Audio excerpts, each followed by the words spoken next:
장로님께서 또 특성을 해주시니까 너무 감사합니다. 예. 오늘 어버이 주일입니다. 예. 자녀들아, 주 안에서 너희 부모에게 순종하라. 이것이 옳으니라. 여러분, 이것이 옳은 것입니다. 예, 믿으시기를 바랍니다. 내가 잘 되고 땅에서 장수하리라. 그렇게 아니어도 이것이 옳은 것입니다. 예, 부모님께 순종하고 공경하는, 그리고 꼭 기도하시는 그런 우리 자녀들 되시기를 바랍니다. 저도 하루에 한 번씩 꼭 기도를 하는데, 저는 이렇게 꼭 기도합니다. 저녁에 우리 기도를 할 때, 하나님 맑은 정신을 주시고 다리에 힘을 주시고, 절대로 넘어지면 안 됩니다. 화장실에서 넘어지시면 안 됩니다. 힘을 달라고 기도하고, 또 무엇보다도 연세가 드시니까 또 조금만 먹어도 이게 소화가 잘 안 되시나 봐요. 그래서 소화가 잘 되게 하시고 면역력을 주시고 건강하도록 늘 그렇게 기도해 주시는 그런 여러분 가정 되기를 주님의 이름으로 축복합니다. 오늘 이 말씀을 가지고 특별히 지난주에 이어서 가정에 관한 말씀으로 은혜를 나누려고 합니다. 설교 제목은 석 달의 비밀을 가진 가정이라는 제목으로 함께 말씀을 나누려고 합니다. 제가 중고등부 친구들에게 성경에서 제일 닮고 싶은 인물이 무엇이냐 이렇게 질문을 한 적이 있습니다.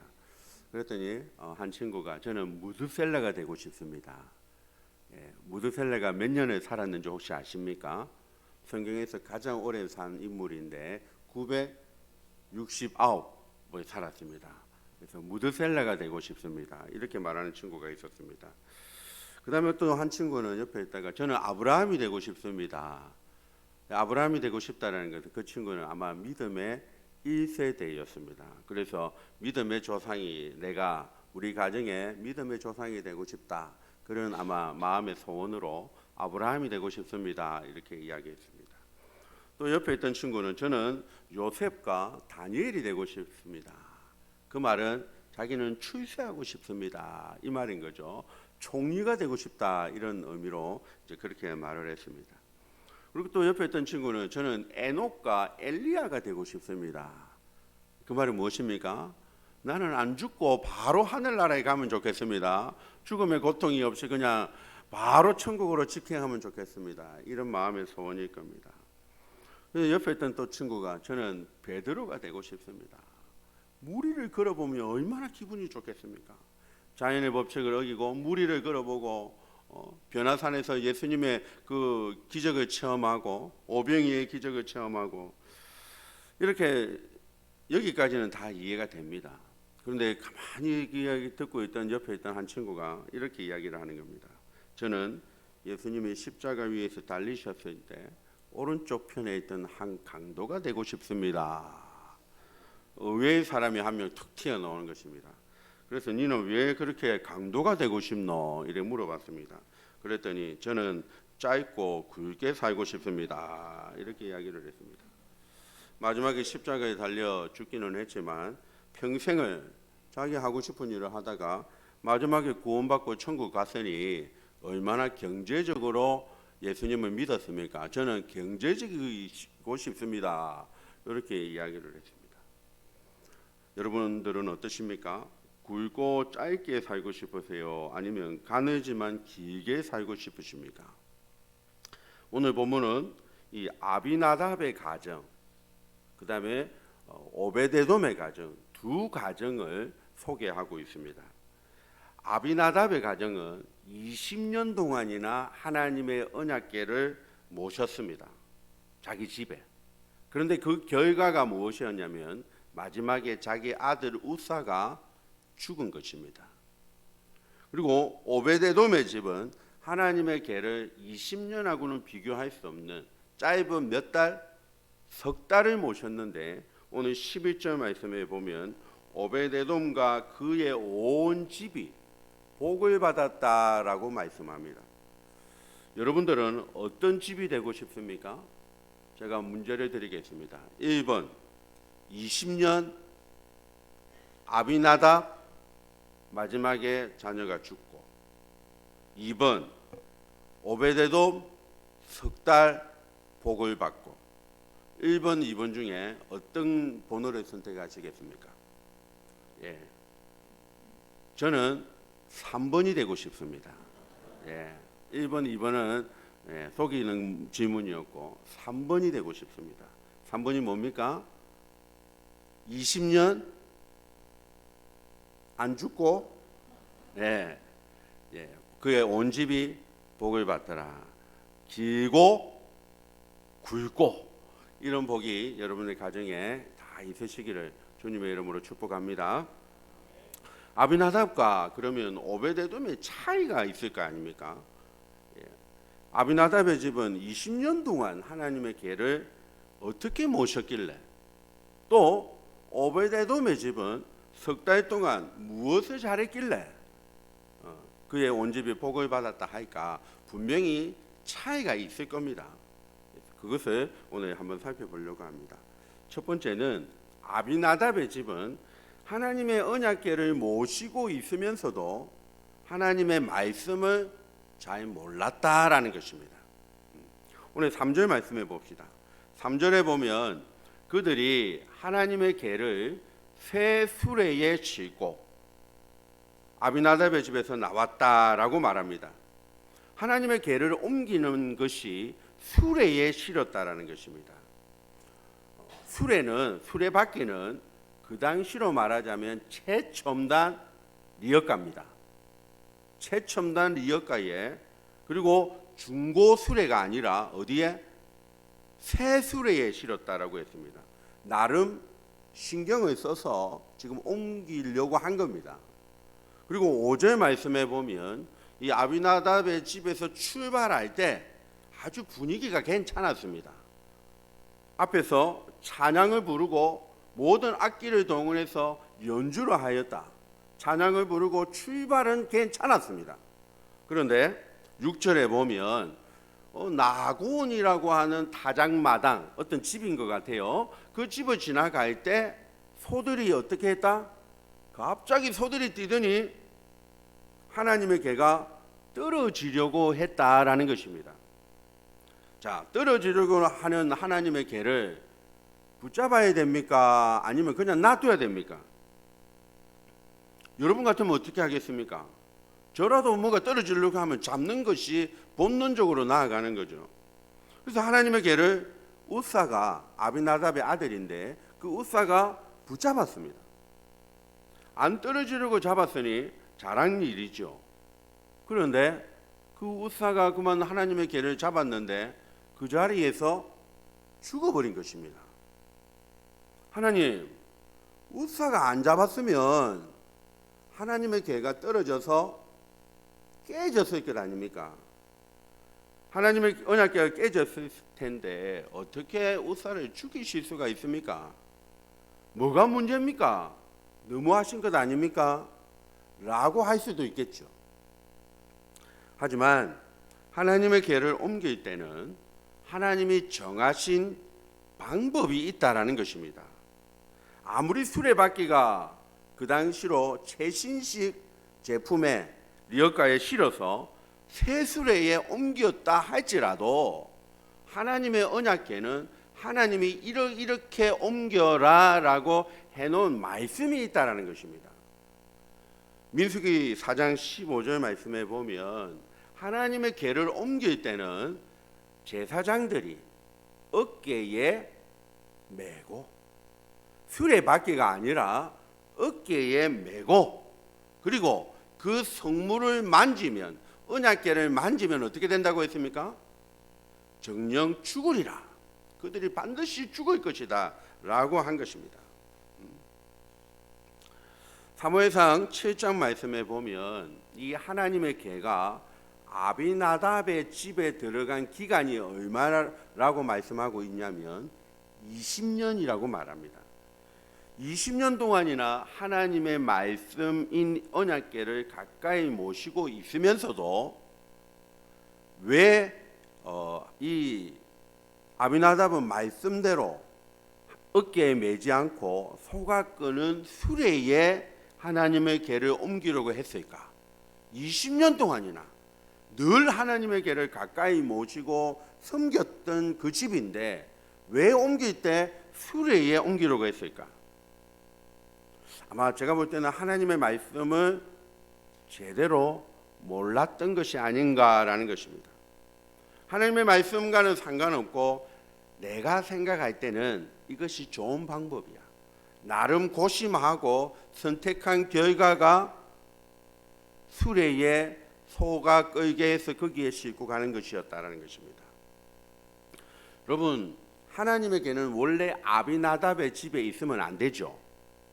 원래 어디에 있어야 됩니까? 성막에 있어야 되지 않습니까? 하나님에게는 원래 성막에 있어야 됩니다.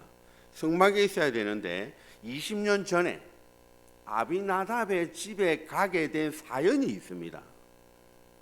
자, 이스라엘 사람들은 이 하나님의 계만 있으면 모든 전쟁에서 우리가 승리할 수 있을 것이다 라고 생각을 했습니다.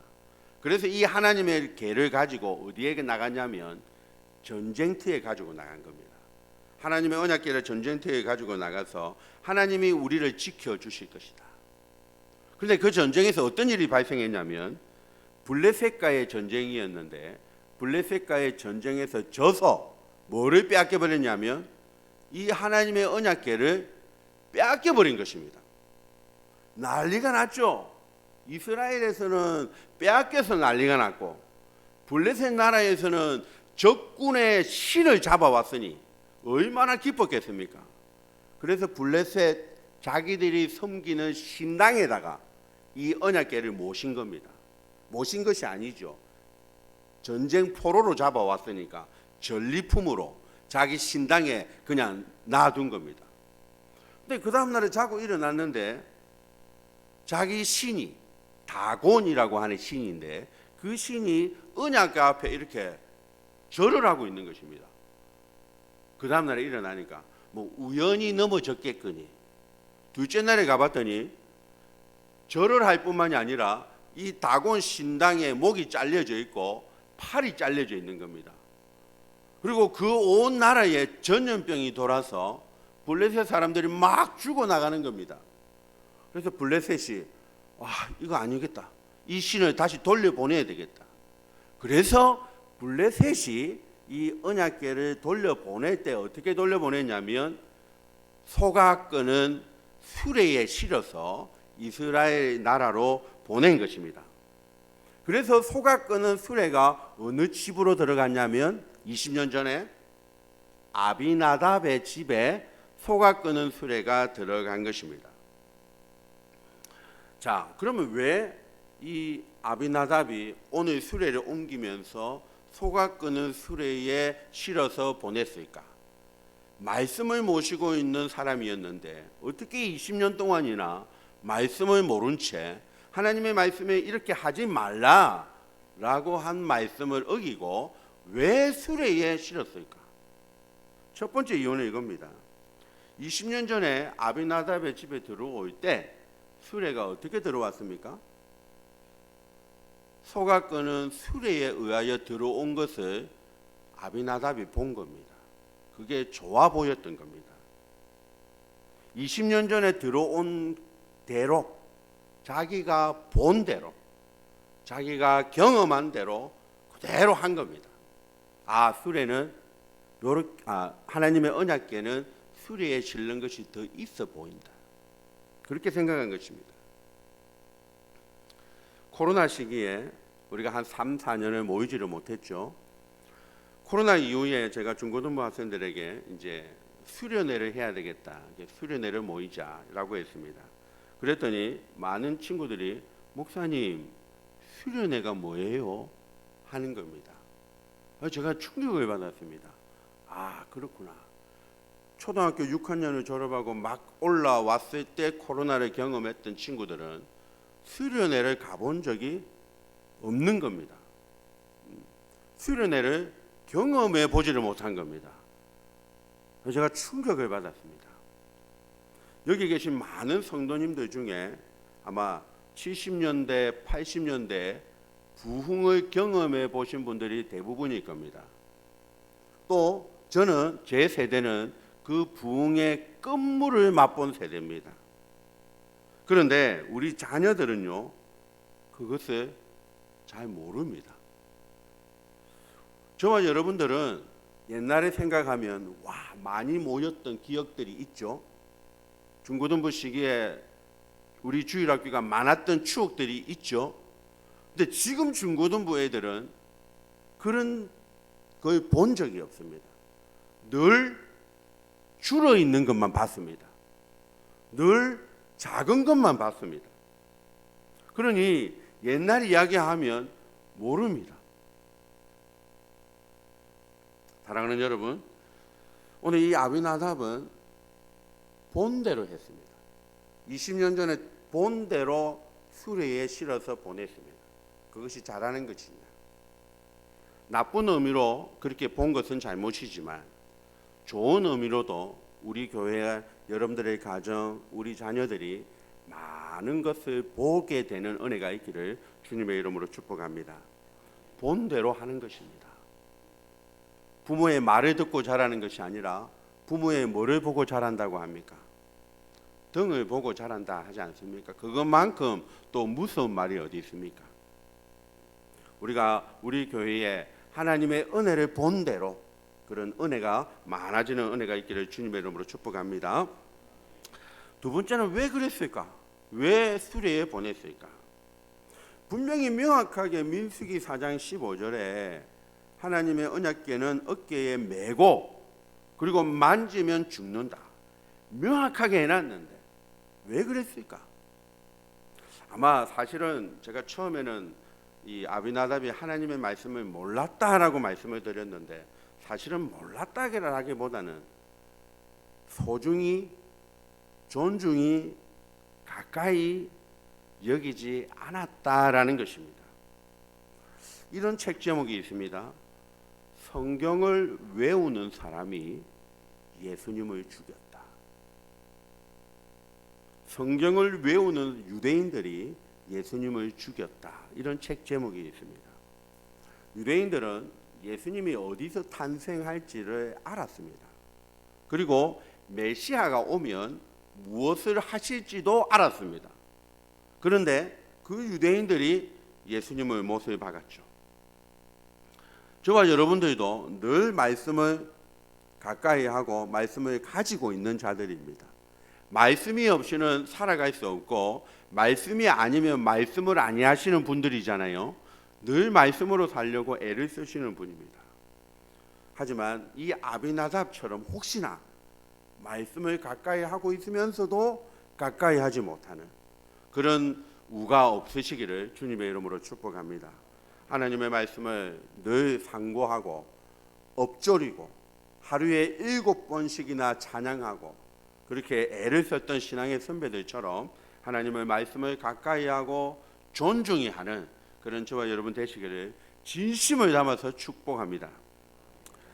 또 하나는 제가 생각해 볼 때 왜 이 아비나답이 소에 이 언약궤를 싣고 보냈을까?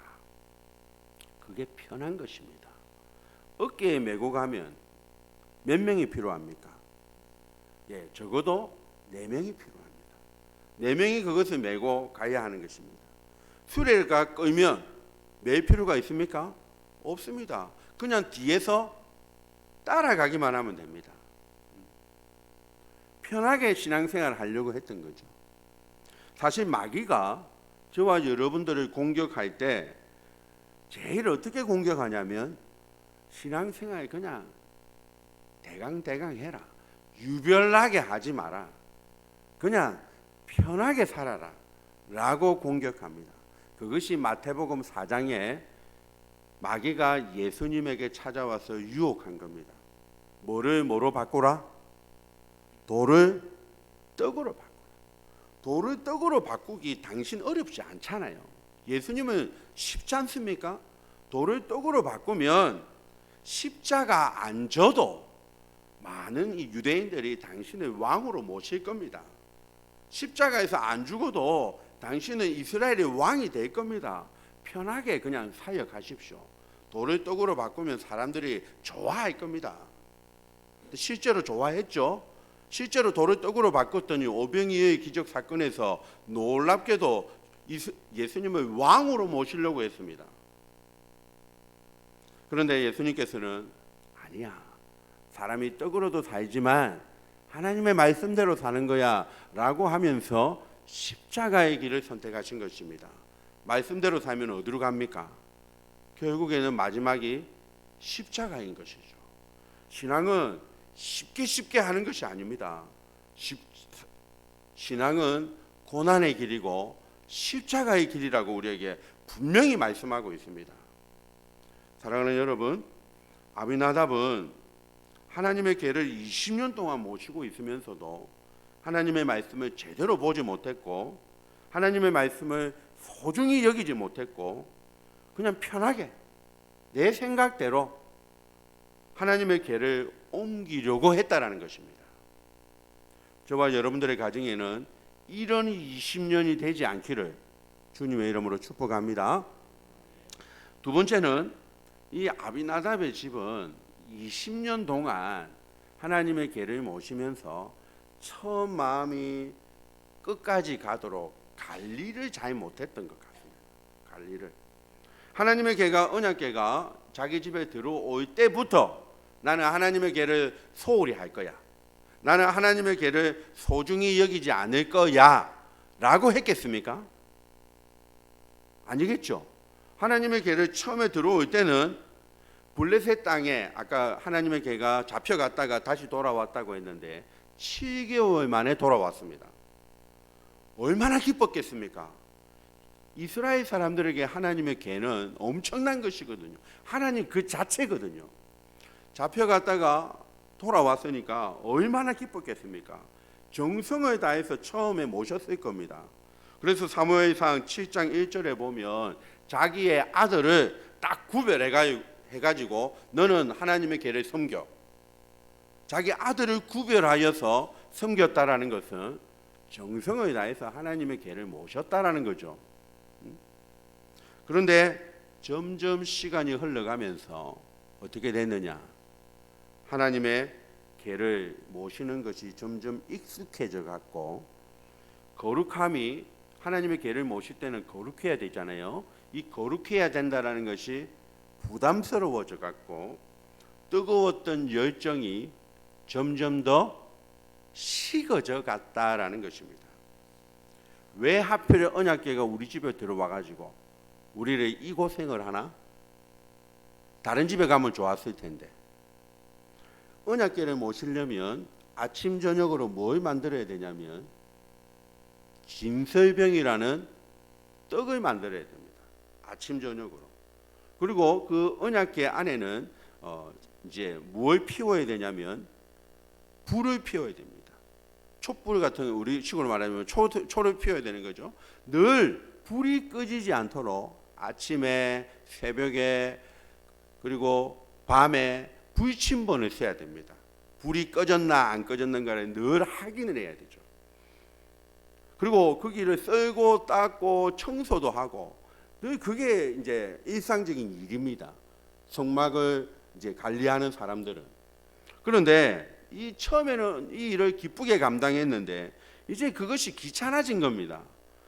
아침 저녁으로 떡을 만들어서 불이 꺼지지 않도록 새벽에 밤에 아침에 그것이 귀찮아진 것입니다. 점점 더 그 일이 일로 되어져 버린 것입니다. 하나님의 임재의 상징인 언약궤가 그냥 내가 관리해야 되는 물건이 되어버린 것입니다. 한번 영상을 하나 보겠습니다.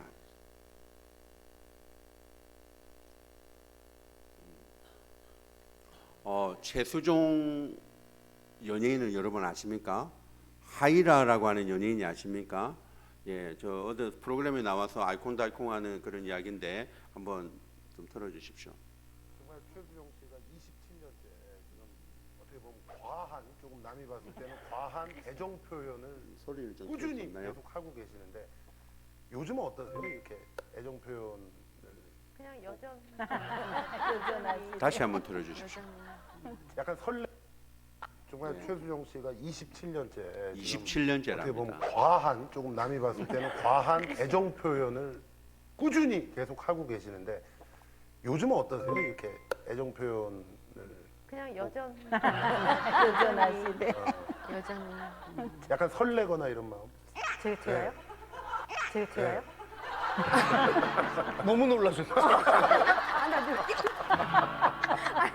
아니, 내가 최수종한테 솔직히 네. 설레지는 않아요. 설레지는 않고. 왜 좋죠? 그럼요. 좋은 거랑 설레는 거랑은 조금 다르죠. 다르거든요. 아유 계속 설레면 사람 죽는다니까요. 그 저한테 그러는 거예요. 손잡으면 나는 아직도 심장이 뛰는데 저보고 안 뛰니에요. 그럼 제가 가만히 있다가 심장 안 뛰면 죽어. 그래요. 심장 원래 뛰어야 된다고. 그렇죠. 그러면은 막 제가 대답을 안 해준 거고 전 그런 식으로 그냥 말을 돌리거든요. 농담처럼. 전 솔직히 얘기하는 게 네, 좋잖아요. 네. 좋아. 근데 어. 솔직히 설레지는 설레지는 않아. 않아. 네. 솔직한 거지. 또 삐지시겠네. 그래. 네, 됐습니다. 여러분 어떻습니까? 남녀간의 사랑 이야기인데 우리가 하나님과의 관계에서 한번 생각해 보세요. 여러분 신앙생활 하신 지 27년이 다 지나셨죠? 오래되셨는데 우리가 계속 심장이 뛰면 어떻게 된다고요? 계속 심장이 뛰면 죽는답니다. 안 뛰면 죽고 어떻게 27년 동안 계속 설레일 수 있겠냐라는 거죠. 충분히 이해가 되는 말이죠. 하지만 저 영상을 제가 보면서 몇 년 전에 봤는데 보면서 하나님을 늘 향해서 설레이는 마음이 내가 죽을 때까지 있었으면 좋겠습니다. 그렇게 했던 영상이라 생각이 나가지고 한참을 뒤져가지고 찾았습니다. 사랑하는 성도 여러분, 주님을 설레시기를 바랍니다. 심장이 뛰다가 죽어도 좋으니 계속 뛰었으면 좋겠습니다. 저만 그렇습니까? 여러분들도 그러시기를 주님의 이름으로 축복합니다. 오늘날 우리들의 모습은 어떻습니까? 아마 저는 옛날 같지 않다라는 생각이 듭니다. 옛날에는 참 순수했는데, 옛날에는 참 청년 시절에 열심히 있었는데, 옛날에는 진짜 열정이 있었는데, 뜨거웠었는데, 이제는 나이가 들었으니 옛날과 같지는 않겠지만 너무 형식적이고 계산적이고 너무 굳어버린 것 아닌가 그런 생각이 들 때가 많습니다. 오늘 저는 이 아비나답의 20년 이런 모습을 보면서 신앙생활은 관리를 잘해야 되는구나, 관리가 필요하구나라는 것을 깨닫게 됩니다. 아무리 좋은 집이라 할지라도 사람이 살지 않으면 온기가 없고 쉽게 폐가가 되어집니다. 하지만 아무리 집이 조금 안 좋은 집이라 할지라도 계속 쓰고 닦으면 오래 사용할 수 있게 되는 것처럼 신앙은 관리라는 것이 필요하겠다 이런 생각이 듭니다. 그래서 저는 신앙생활을 오래 잘 하려면 두 가지 관리를 잘해야 된다 이런 생각이 듭니다. 첫째는 은혜 관리를 잘해야 됩니다. 은혜. 둘째는 은혜가 좀 떨어지면 뭐라도 있어야 되냐면 재미라도 있어야 됩니다. 그래서 우리 부산성북교회는 은혜가 있든지 아니면 은혜가 좀 떨어지면 뭐라도 있어야 됩니까? 재미, 기쁨이라도 있든지 이 두 신앙생활 할 때 은혜 관리, 이 기쁨의 관리를 잘 해야 되는 것입니다. 은혜 관리를 잘하는 방법은 뭐겠습니까? 쉽게 말하자면 은혜 받는 자리에 자주 나가야 됩니다. 언제 은혜가 임할지 잘 모르지요. 그러니 오늘이 그날이기를 소망하면서 자주 나가시기를 바랍니다. 은혜의 말씀을 전하려면 누가 제일 중요합니까? 제가 제일 중요하죠. 그러니까 여러분들은 저를 위해서 뭐 해주셔야 됩니까? 기도해 주셔야 됩니다. 저는 부목사 때 담임 목사님들이 왜 자기를 위해서 저렇게 기도해 달라고 하지? 그게 사실은 좀 이해가 안 됐습니다. 나도 좀 기도해 주지 이런 생각이 했는데 제가 부목사를 하면서 느꼈던 적은 담임 목사님을 위하여 기도하는 것이 나를 위하여 기도하는 것이구나 라는 사실을 제가 부목사 할 때 깨달았습니다. 그래서 늘 제가 목사님 뒤에 앉았는데 목사님 뒤에서 늘 담임 목사님을 위해서 첫 번째로 기도를 하고 우리 교육자 회의를 할 때도 제일 먼저 목사님을 위해서 기도하고 늘 목사님 잘 보이려고 한 게 아니고요. 그렇게 기도하는 것이 내 가정이 사는 거다라고 저는 믿었기 때문입니다. 그러니까 저와 여러분들도 제가 협박을 하는 것이 아니고 저를 위해서 기도 많이 해주시길 바랍니다. 그것이 여러분들의 가정을 위한 기도다라고 저는 믿습니다. 그래서 꼭 그렇게 기도해 주시고 그것이 은혜 관리를 잘하는 겁니다. 저하고 여러분들하고 만약에 싸웠다 칩시다. 그러면 여러분들이 여기 앉아서 은혜가 되겠습니까? 절대로 안 됩니다. 그래서 옛날에 부모님들이 목사님하고 관계를 잘 맺어라라고 그렇게 말씀하시지 않습니까? 저도 여러분들하고 그게 안 되면 앉아 있을 때마다 그게 어디 제가 말씀을 제대로 할 수가 있겠습니까? 은혜 받는 자리에 늘 앉아 있기를 기도하고 은혜를 전하는 끼치는 저를 위해서 기도해주고 또 은혜의 말씀을 받는 저와 여러분들의 마음 속에 뭐가 없도록 가시덤불과 돌밭이 되지 않도록 여러분들의 마음이 딱딱해지려고 하면 그것을 갈아엎는 관리, 그것이 은혜 관리다라는 것입니다. 그런 관리를 잘 하시기를 주님의 이름으로 축복합니다. 또 하나는 은혜 관리를 잘할 뿐만이 아니라 뭐가 있어야 된다고요? 재미가 있어야 됩니다. 중고등부 사역을 할 때 저는 우리 친구들이 이 말을 하면 참 마음이 아팠습니다. 목사님, 우리 중고등부는 재미가 없어요. 이런 말을 할 때면 참 마음이 아팠습니다. 왜 재밌게 하려고 애를 썼거든요. 교회를 재밌게 나와야지. 그런데 그렇게 말하면 참 마음이 아팠던 기억이 납니다. 어떻게 하면 교회가 재미가 있을까? 어떻게 하면 교회가 기쁨이 있을까? 늘 고민하고 그렇게 합니다. 그렇게 고민을 하다가 우리 마산 삼일교회에서 이렇게 했습니다. 남자들이 구역 예배를 잘 참석을 안 하는 거예요. 여자들만 구역 예배를 참석을 하고 남자들은 바빠서 구역 예배를 잘 안 와서 남자들을 위한 구역을 한번 만들어 보자라고 이제 해서 골프 구역을 만들었습니다. 골프를 치는 남자들이 있으니까 골프 구역을 만들었습니다. 근데 의외로 많은 사람들이 거기에 가입을 하는 겁니다. 그래서 골프 구역을 만들었고 그다음에 바리스타 구역을 만들었었고 그다음에 뭐 영화 구역을 만들었었고 그다음에 등산 좋아하시는 분들은 등산 구역을 만들고 어쨌든 뭐 하도록 재미가 있도록 기쁨이 있도록 그래서 모이도록 그렇게 한 겁니다. 그래서 우리 교회가 무엇을 하든지 재미가 있기를 간절히 바랍니다. 그래서 제가 생각해 봤습니다. 우리 구역에 골프 구역 뭐 이런 것들도 나중에 뭐 기회가 되면 만들면 좋겠지만 말씀 공부하는 구역을 만들면 가입을 하는 사람이 있을까?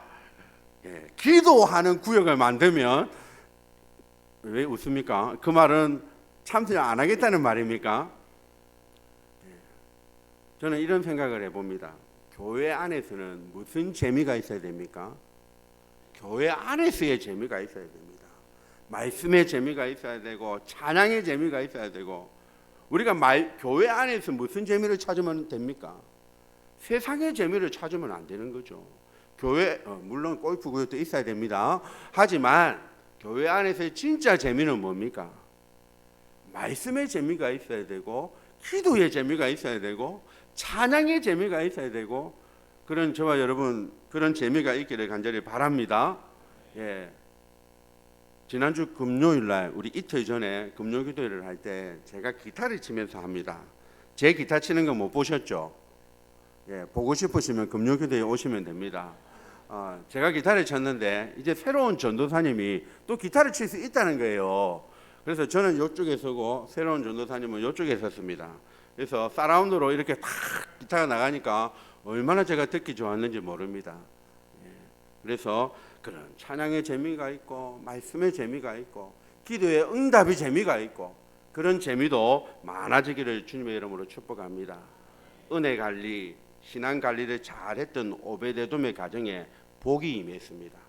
역대상 26장 8절을 보십시오. 어떤 복이 임했냐면 26장 8절인데 1절부터 7절까지는 오베데돔의 사람들 이름을 쭉 기록하고 있습니다. 사람들 이름을 기록하면서 이는 다 오베데돔의 자손이라 그렇게 말하면서 그 오베데돔의 자손이 몇 명이었다고 말합니까?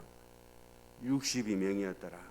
그의 형제들은 다 뭐가 있고 다 능력이 있고 그 직무를 다 잘 맡아서 하는 자들이 되었다더라. 할렐루야. 그런 은혜가 있기를 간절히 바랍니다. 신앙의 관리를 잘해서 롱런하는 믿음의 반석 위에 세워지는 가정이 되시기를 주님의 이름으로 축복합니다.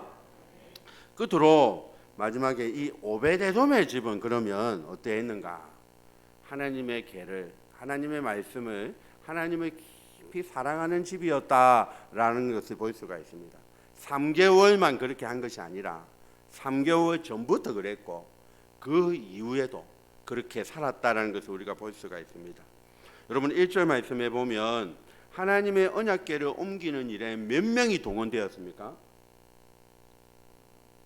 예, 하나님의 궤를 옮기는데 3만 명이 차출되어졌습니다. 동원된 인원만 3만 명이니까 거기에 구경 온 사람들까지 합치면 몇 명이겠습니까? 적어도 3만 명보다는 많고 한 10만 명 이상 되어지지 않았을까 싶습니다. 어마어마한 국가적인 행사입니다.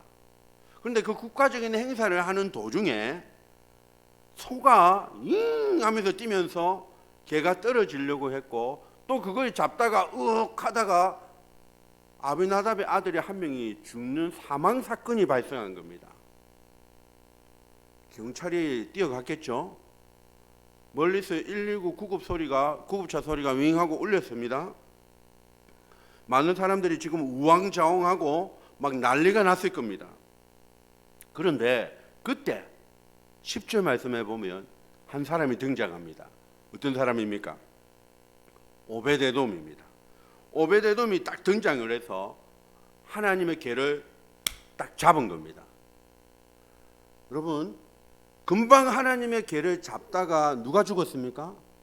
우사가 죽었습니다. 그 죽는 걸 다 봤습니다.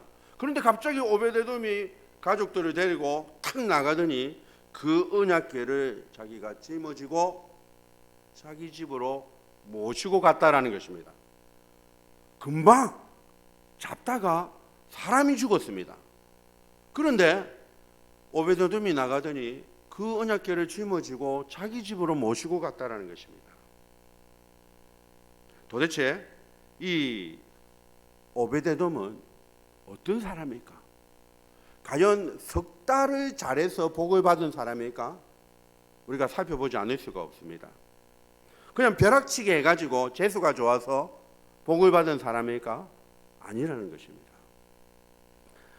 하나님의 궤를 잡다가 사망 사건이 발생했는데 이 오베데돔은 한치의 망설임도 없이 자기 아들들을 데리고 나가서 그 언약궤를 메고 자기 집으로 모셔드렸습니다. 이 오베데돔은 벼락치기 석 달을 그냥 잘해서 복을 받은 것이 아니라 어떻게 하나님의 궤를 메어야 하는지를 알았던 것입니다. 그리고 평상시에 레위 지파 사람으로서 이 하나님의 궤를 어떻게 해야 된다라는 것을 준비된 자였다라고 하는 것을 우리가 알 수가 있습니다. 여러분, 하나님의 궤가 문제가 있어서 죽은 것이 아닙니다. 지금 하나님이 사람을 죽이시는 분이 아닙니다. 문제는 우리가 하나님의 말씀대로 하지 못했기 때문에 이렇게 된 겁니다. 아들아 와라, 짊어지자. 하나님의 언약궤를 메고 자기 집으로 모시고 간 것입니다. 3개월이 지났습니다. 복을 받았습니다. 사건도 어느 정도 수습이 되었습니다. 사망 사건도 그 이유가 나타났고 이렇게 해서 이렇게 되었구나. 이제 오베데돔의 집에 온 집이 복이 받았더라라고 하는 소문도 이제 막 드러나기 시작했습니다. 그래서 다윗이 그 소문을 듣고 다시 하나님의 궤를 자기 집으로 모시려고 했습니다. 그때 두 번째는 성공을 하죠. 하나님의 언약궤를 이제 어깨에 메고 갑니다. 그래서 다시 성공을 했습니다. 그런데 그 언약궤를 따라서 누가 따라가냐면 이 오베데돔의 가정이 예루살렘으로 따라갑니다. 복을 받았으니까 그냥 자기 집에 살아도 되잖아요. 석 달간 고생했는데 이제 안 가도 되잖아요. 그런데 그 예루살렘으로 하나님의 궤를 따라서 갑니다. 그래 가는데 갈 때 네가 3개월 동안 잘 섬겼으니까 벼슬을 영전을 해가지고 잘 되어서 예루살렘으로 간 게 아닙니다. 역대상 15장 18절에 보면 이렇게 말합니다. 오베데돔이 예루살렘으로 갔는데 무엇으로 갔냐? 성전 뭐로? 문지기로 갔다라고 말합니다. 문지기 오베데돔이라고 나오죠. 예루살렘으로 언약궤를 따라갔는데 석 달간 잘했으면 뭐로 가야 됩니까? 성전의 책임자로 가든지 벼슬을 받아서 영전에서 간 게 아닙니다. 그냥 문지기라도 줬어. 하나님의 언약궤를 따라서 간 겁니다. 시편 84편에 보면 이 시편 84편이 오베데돔이 지은 시가 아닌가 우리가 이렇게 해석을 합니다. 시편 84편 여러분들이 보면 1절 그 위에 보면 고라 자손의 지은 시라고 하는 부제가 달려 있습니다. 그래서 아마 오베데돔이 지었다라고 생각을 합니다. 그 시편의 84편에 보면 여호와 만군의 여호와여 주의 장막이 어찌 그리 사랑스러운지요 내 영혼이 여호와의 궁정을 사모하여 새약하며 라고 말합니다. 그리고 가장 유명한 말씀 10절 말씀인데요.